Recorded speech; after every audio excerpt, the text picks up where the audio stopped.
por te, porque vienes siempre cargo Fusca, buscando la más clica, todo se coloca para siempre. ¿Cómo estás? ¿Cómo estás? What it do? What up to?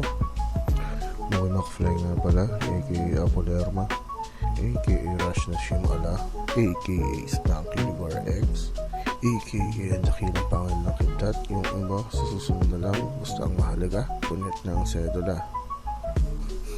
At syempre, bago tayo magsimula, shoutouts sa mga duwending Dalisay at sa mga duwending Ukit, sa mga kapring makwela at mga tikbalang at tampalasan, sa mga aninong lumalakad sa tubig at sa mga pakpak na hinulugang panaginip, lalo na syempre sa mga diwang itinalaga sa pagwasak gaya mo. At syempre, shoutout sa tropa natin na si Kakero.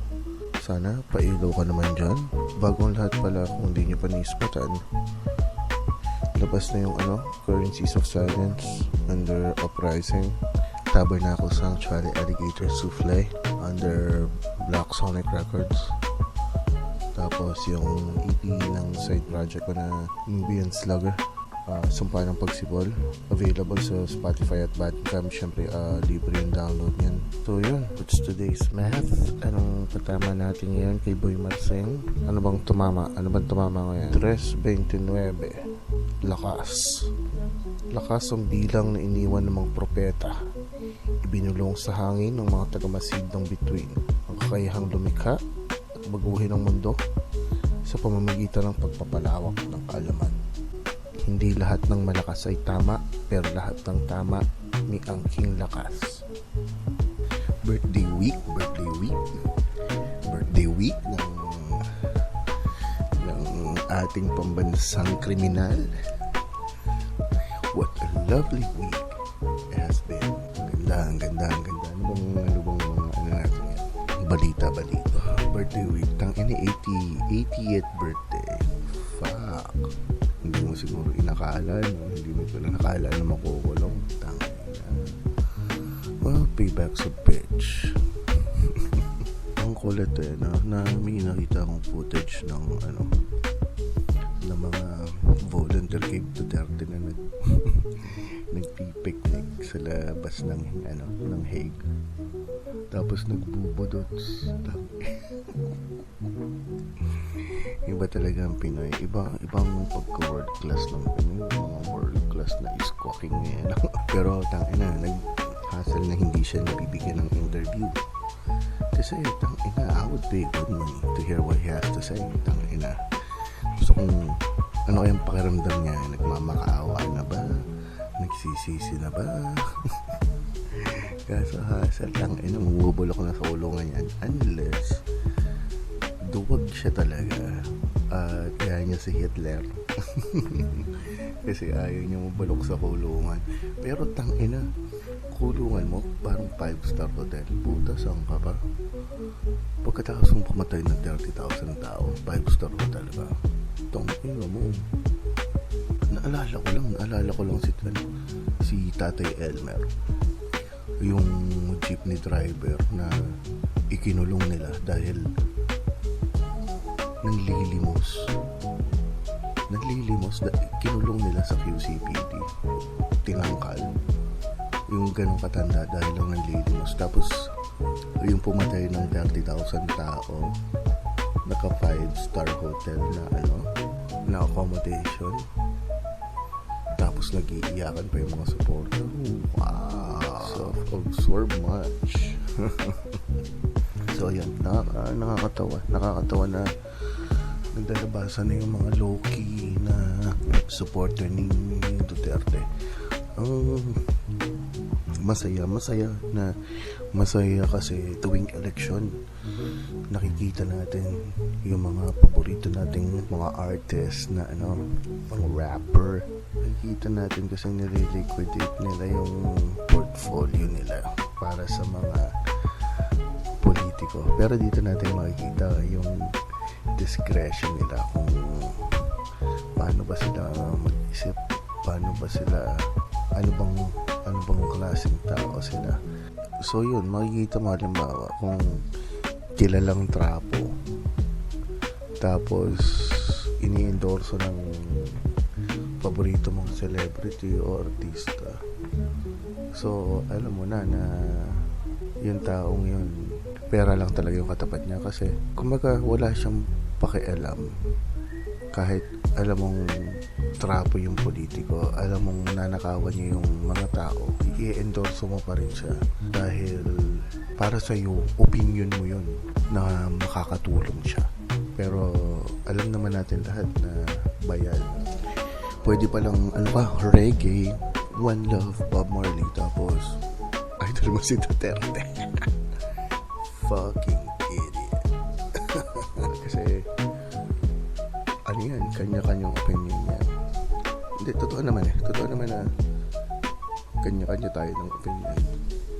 Nagkakatalo na lang yan kung yung opinion mo pinag-isipan mo, pinag-aralan mo yung lipunan na ginagalawan mo, mga bagay na nasa paligid mo, kesa dun sa mga opinion na naririnig mo lang na narinig mo lang sinabi ng idol mo na sinakyan mo na hindi mo na pinag-isipan.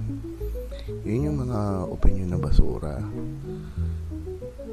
Huwag kayong magtataka kasi may mga sikat na artist na gano'n na akala mo ang gagaling na nila, tapos yun pala galan din yung nila, yung mga opinion nila, opinion ng bobo. Nakakatawa.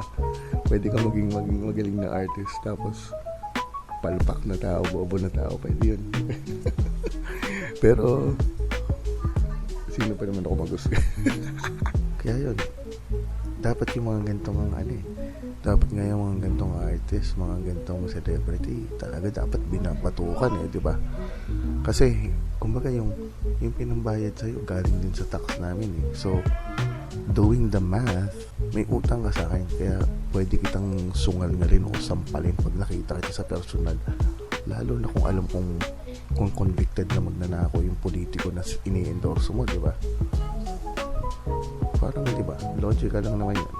So, ibig sabihin pala, pag nakita ko pala si Tony Gonzaga o si Bogart the Explorer o sino pa ba, si Moy Moy Palaboy o si Bong Navarro, pwede ko silang sampalin kasi nakinabang sila dun sa buwis na kinakanta sa akin. Kasi kumbaga hindi pa nga, yung buwis hindi nga namin binabayaran yan, kinakalta sa amin yan kasi ninanakaw, hindi binabayaran. Kasi kung binabayaran, voluntary. Pag empleyado ka, kinuha sa'yo bago pa mamakuha yung sweldo mo. So, anong tawag doon?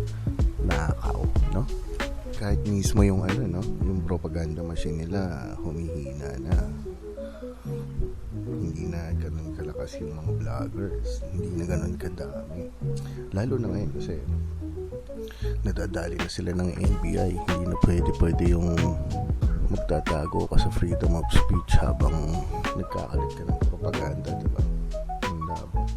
Yung mga troll farm na yun, yung mga propaganda, 2016 pa yun. 2016 pa natin problema yan. Ito yung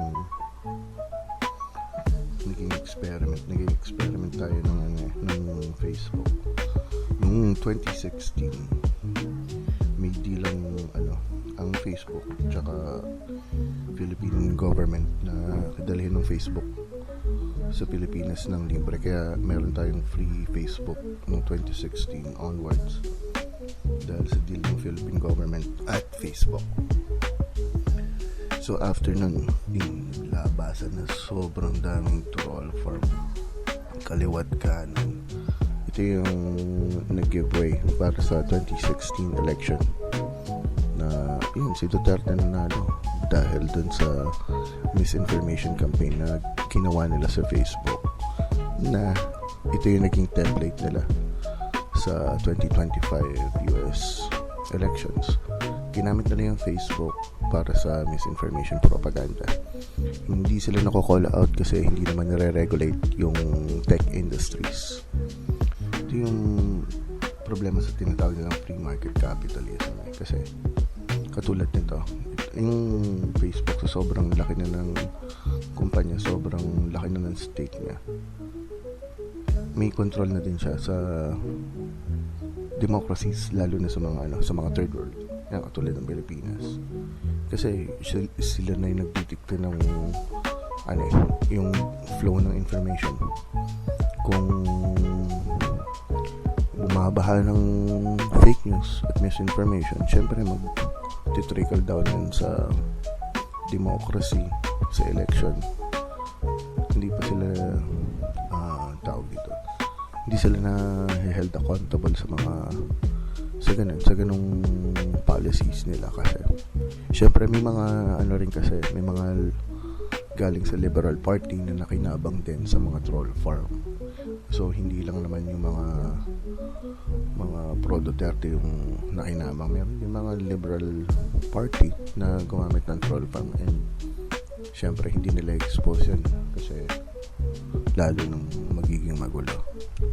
Para sa akin yung liberal politics medyo napaka-sketchy din talaga kasi alam mo yung gusto mong tumiwalag sa traditional politics pero kailangan mo pa rin magkompromiso na kahit pa paano gagawin mo pa rin yung mga bagay na kinaayawan sa traditional politics, di ba?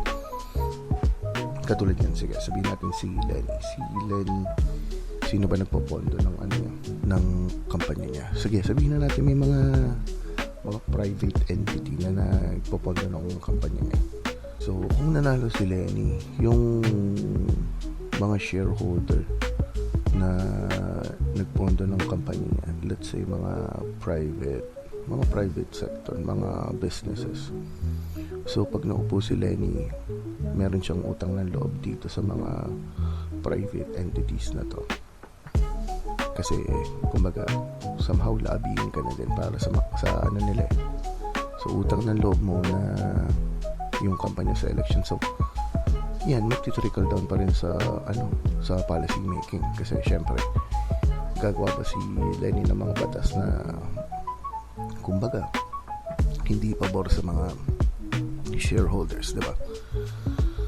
So, pinaka-weakness ng liberal politics yung compromise na nakasandal pa rin siya sa traditional politics, na one wrong move, balik ka na sa traditional politics. Yun yung mahirap Kaya, hindi pa rin maiwasan yung mga trapo kung susundin natin yung liberal politics. However, merong kumakontra sa liberal politics, which is yung mga kagaya ni na Calyodi, ni na Lucas Espiritu, yung mga ganyan.